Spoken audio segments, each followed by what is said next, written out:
Welcome to the Earned First podcast here in Cannes.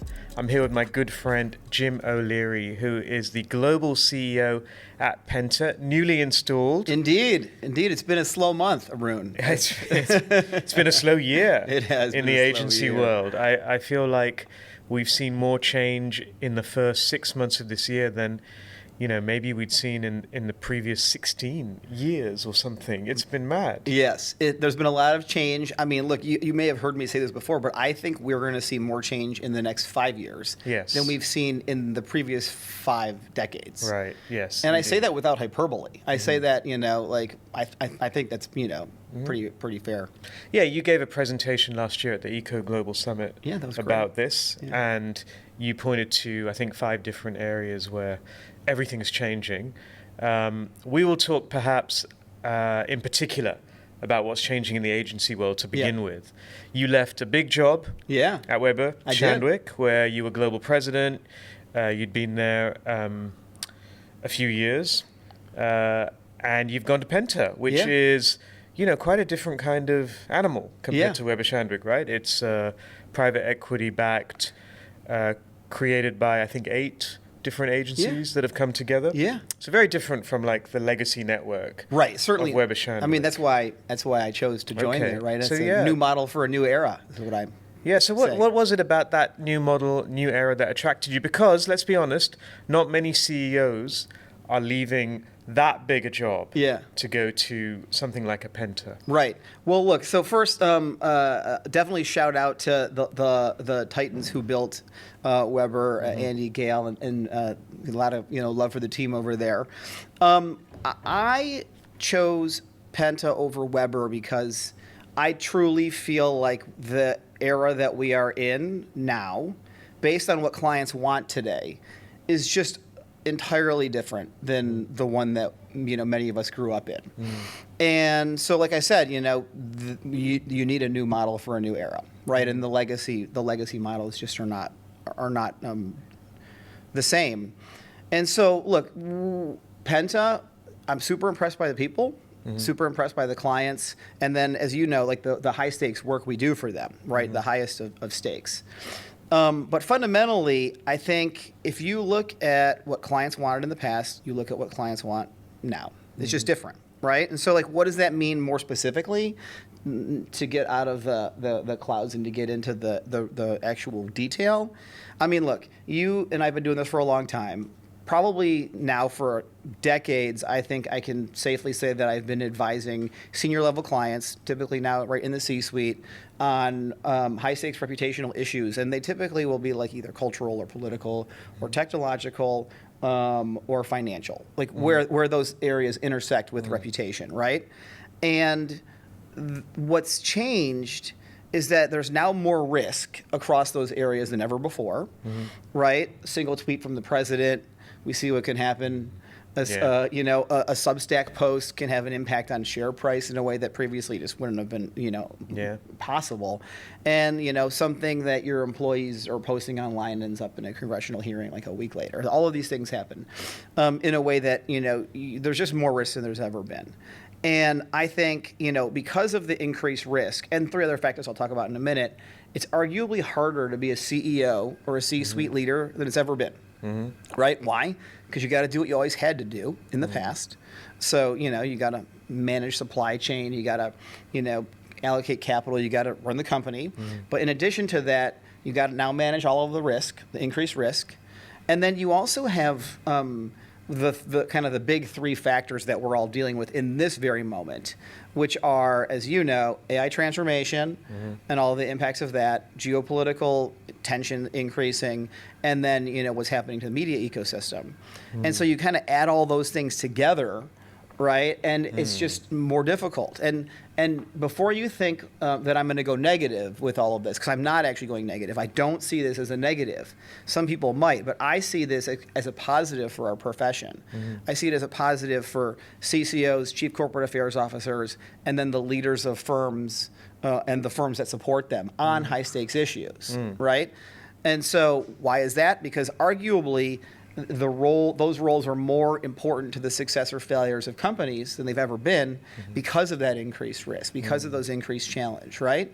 And so if you as an organization, if you as a firm can be higher up the value chain, right, in the C-suite, helping your clients navigate these complex issues, that's where you want to be. And if you as a client are able to provide more value than you ever have in the past, for the same reason, because you're helping your CEO or you're helping the C-suite navigate these issues, you're arguably, delivering even more value than you have in the past. So I see it as a good thing. Now, back to your original question, like this is a long-winded way of me answering the question, but I think you kind of understand now why. We love the context. Right? So why Penta? Well, look, if you're to design in a firm, if you were to take a piece of paper right now and just draw it up, based on everything I just said, it would look a lot like Penta, right?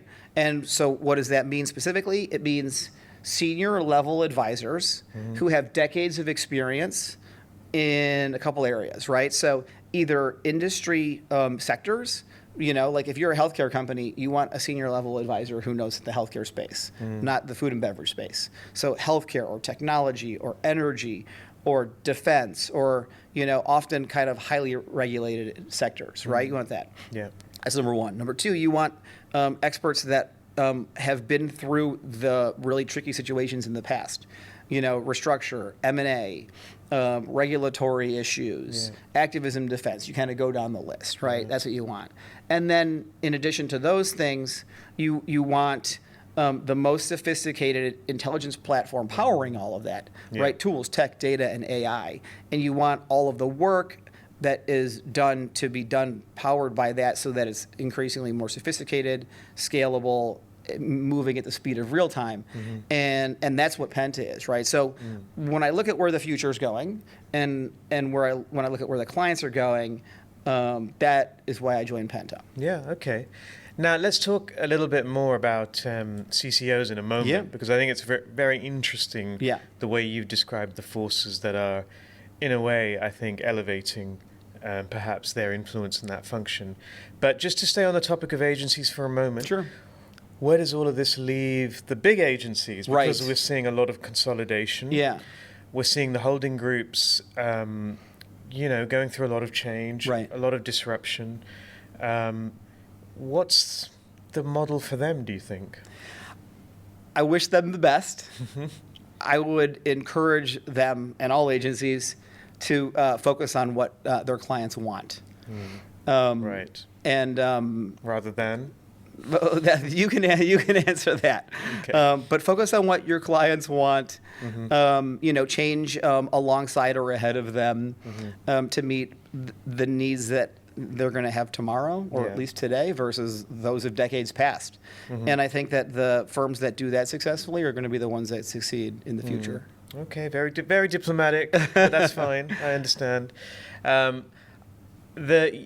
Let's talk about that then. So what do clients want? How is the CCO job changing? Right. We're hearing a lot now about, the CCO is at the mountaintop. And that's great. And I think in a way some of this is overdue. I feel like CCOs have been, we've been talking about this for a long time, about the intersectional role they play and how unique that is. Right. It seems to be more broadly recognized now beyond our little comms bubble. Right.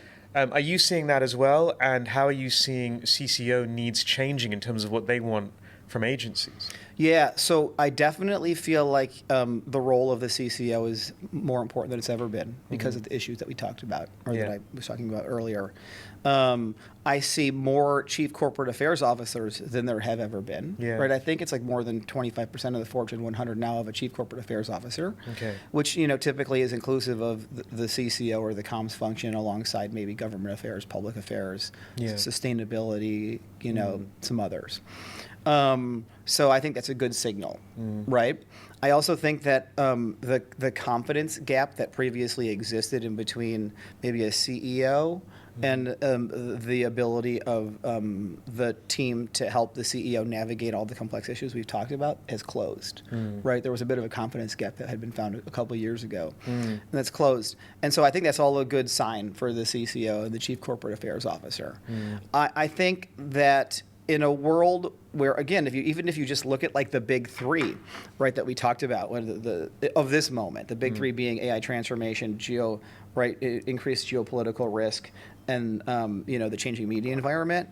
I mean, so like let's just take them one by one. So AI transformation nowadays, you heard this in Davos the same way that I did, but a lot of CEOs feel like there's this like almost unrealistic expectation on them to be the equivalent of like the chief AI officer in addition to being the CEO, right? And that's something that in the past, call it digital transformation, they would have typically delegated to CTO and had a role in, but like maybe didn't feel personally accountable for. And you've seen the BCG data. CEOs now feel personally accountable for the success or failure of their AI transformation, right? Yeah. And so they're putting a lot of pressure on comms teams to support that transformation, both in terms of the transformation of the function itself, but then also in terms of helping manage the change across the entire enterprise when it comes to AI. Yeah. Right. And then in terms of navigating the external environment, which, like look what's going on right now. Yeah. I mean, this will be one of the defining issues of the U.S. midterm elections and then certainly beyond. Yeah. Right.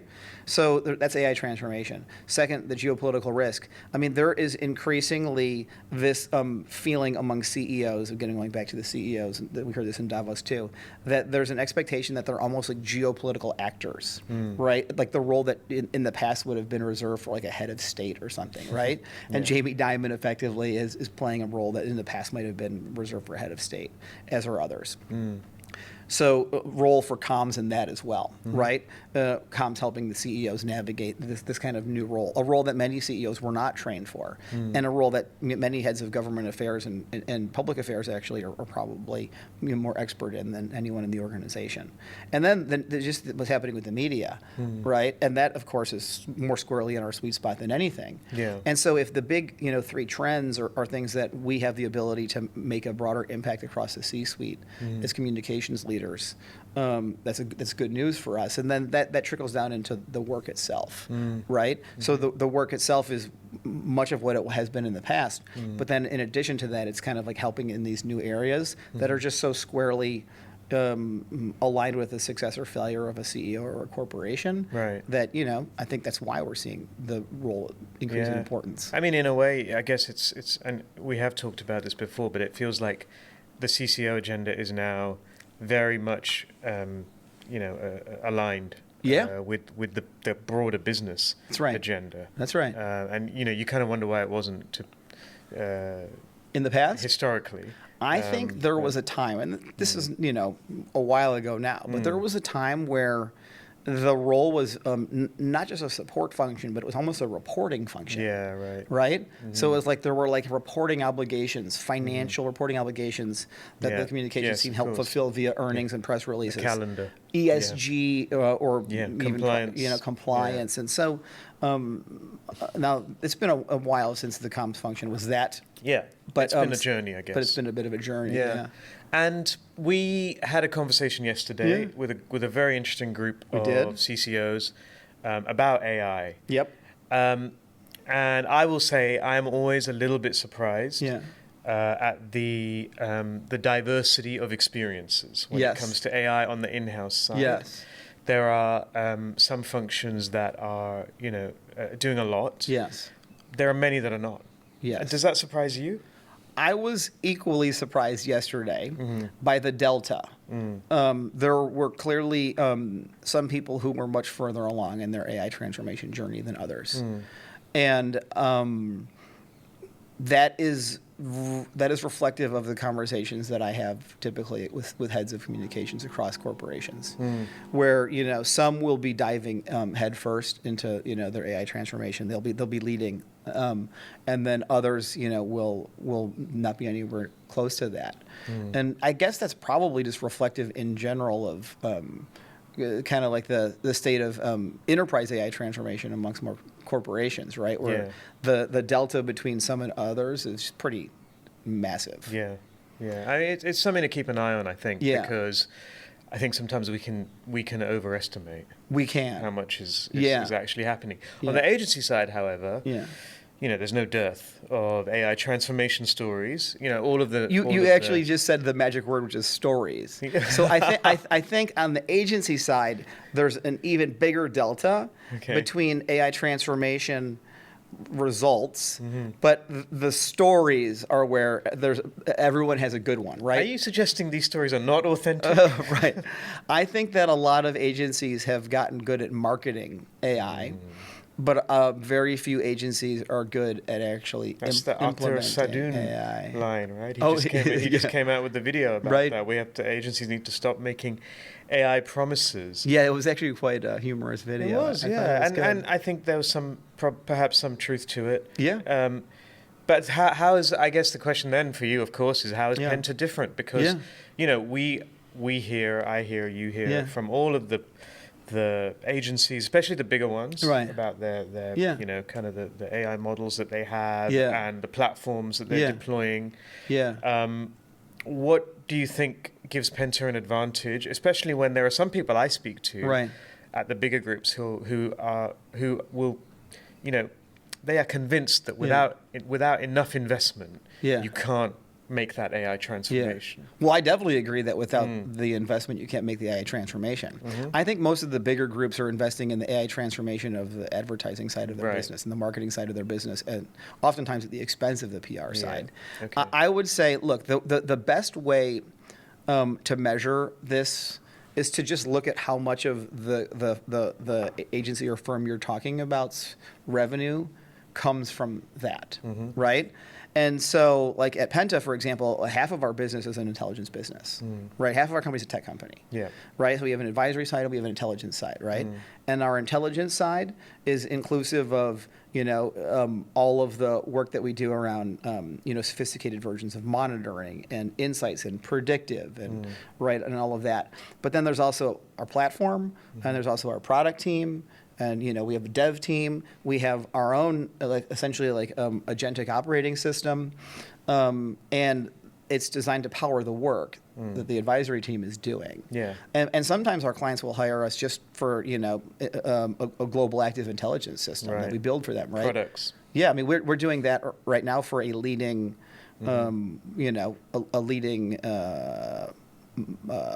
Model company. Yeah. Yeah. Let's leave it at that. Excellent. Yeah. Yeah, you can just tell us who it is. It's Yeah. fine, Yeah. No one's listening.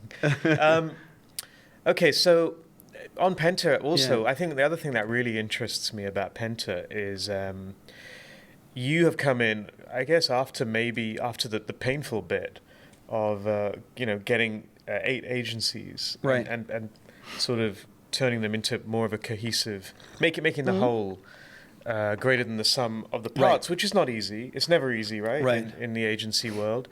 And also I think you have firms, some that are very public affairs focused, Yeah. like Hume Brophy, Hamilton Place, and then some that are very data tech focused. Not Yeah. always the easiest of bedfellows. Yeah. Is that still a challenge, or do you think that work is already more or less complete and you're able to now go to the market as one offering? We're definitely able to go to the market now as one offering. Yeah. And the reality is I'm thinking now about what comes next. Right, Right. okay. So I'd like to more than double the size of this company in the Yeah. next several years. Okay.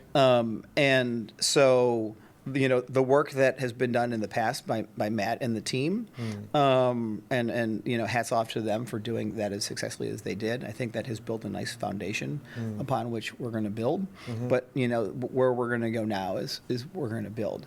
And we're going to take the success that we have in, more regulatory capitals, like Washington, D.C. and Brussels. Yeah.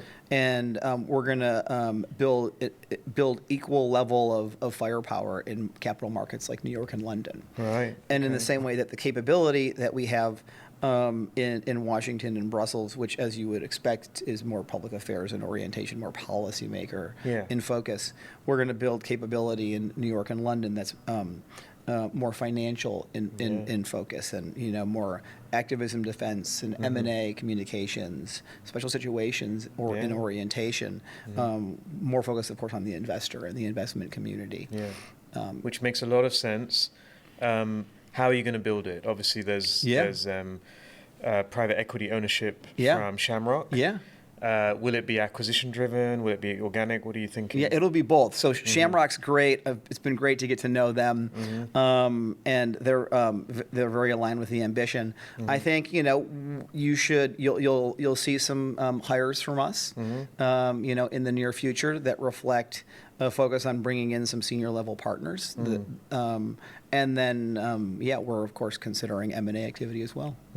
Okay, and that's do you plan to do more? I mean, you mentioned obviously the capital markets capitals, New York and London. Yeah. Do you plan to do more in other regions as well? We do. Yeah. So as you know, right now we're in Europe, and in Europe we're primarily in London and Brussels and Dublin. We have a presence in Asia as well. Yeah, in Singapore. Right, Yeah. exactly. I would like to see 3 areas of where we continue to build. So the first is on the capability side, right? And so if our core strength is what it is, and we add a financial communications focus, we continue to build out corporate communications, we continue to build out all of the crisis and issues work that we're doing. I think we will, our advisory team will be able to help clients navigate the most high stakes of issues across the board, right? Which we're already doing, but I want to be able to do that, even more extensively. 2 is the industry sector piece I was talking about earlier, right? So having people who have decades of expertise in whether it's health or technology or financial services or energy, the more highly regulated industries. And then the third is expanding our geographic reach with those types of people. Yeah. And so starting with, like I said, the financial capitals, but then continuing to build out our reach even more broadly beyond that across ex-U.S. regions, in addition to within the U.S., so that we can be where our clients need us. What does success look like for you? Well, I mean, so look, one, I want to be reflective of what like I said before, our clients want, right? And so what does that mean more specifically? Well, I think that, fast forward a couple of years, if there's a need for a new model for a new era, we'd like to be the benchmark for that new model, right? And I think, like I already said, if you were to draw it up right now, it'd look a lot like Penta. Fast forward a couple of years from now, and I'd like to be the benchmark for the new model for the new era. I'd like to be, as I said already, we'd like to be at least double the scale that we're currently at. Yeah. And perhaps most importantly, we want to be the first call for the senior most clients that are in need of a firm that's going to help them navigate the most complex, the most high stakes issues at where reputation meets culture, where reputation meets financial situations, where reputation meets technology, and where reputation meets politics. And I think that if you fast forward a couple years from now, and when we're successful, that we will be all of that. And I'm really excited for it. Yeah, well, no, it's big goals. I like to see it. Yeah. What's your take on the whole private equity era for the public relations I think world? it's great for our profession. Okay. Yeah, I and why? really do. Well, look, if others are not going to be prioritizing, public relations in this moment, I'm delighted that private equity is, right? And I think that there are some legacy organizations that are not prioritizing public relations in the way that they used to. And so, I love the fact that private equity sees an opportunity here. I see an opportunity here. I know you see an opportunity here. Absolutely. Is there a risk at all around, private equity, of course, has their own goals as well, and their own potential end games in mind. They do, presumably many of them do want to realize a return on their investment at some point. Does that end up being potentially disruptive if you're looking, maybe 5 to 10 years down the road? I think that in this moment, private equity is betting on the growth, right? Okay. Right, of our profession, in certain areas at least, right? And so I'm betting on the growth of it too, and so I feel very aligned in our ambition. Okay, and maybe lastly, obviously you're a Cannes veteran at this point. I have now been to Cannes quite a few times. Yeah, As have indeed. you. I've lost count. Yeah. But I'm thinking maybe Penta hasn't. So Penta is probably more typically a Davos than a Cannes of course. kind of an organization. We know that. We know that. Yeah. I don't know, I wouldn't call it a schism, maybe, but, Yeah. but we know that sort of divide well. Yeah. Is that divide closing? Do you think? Is there more of a role for a Penta here in Cannes? Well, I will tell you. So my observations on Cannes this year, and we've talked about this. There's not even a single version of Cannes anymore. There's actually two Cannes that are happening, At right? least, yeah. At least, yeah. There's probably like 30. But like let's oversimplify for the sake of this discussion and say that we're experiencing a tale of two Cannes, right? And what does that mean? Put slightly less glibly, it means that the legacy version of Cannes is being overtaken by the more modern, contemporary, new version of Cannes. It's actually, as I say, this somewhat reflective of what we talked about earlier, which is if you need a new model for a new era in terms of what clients need. I think the legacy version of Cannes, was defined in a very specific way that those who've been here for a long time are familiar with. And I think that every single year we see the tech companies. Every single year, we see the creator economy effectively take more and more of the physical space, more and more of the intellectual space, more and more of the economic space, away from the legacy version of Cannes. And it's probably only a matter of time, now before the Cannes of yesteryear is, it begins to fade and be not entirely replaced, but continues to be replaced by the much more contemporary version of Cannes. What are you seeing on that front? Oh, I mean, the rise of the tech, the sort of the reshaping of Cannes by technology. I think has probably been one of the biggest things I've seen over the last decade. Like you said, the Croisette now is dominated by the tech/media ecosystems, and you don't really see the advertising groups out in force like you used to. And I'm wondering, where does comms, corporate affairs, public affairs live within that? Because there's also some awards at Cannes, and you don't really see that kind of work necessarily cutting through, right? So it's interesting because where you just went is one way to look at it.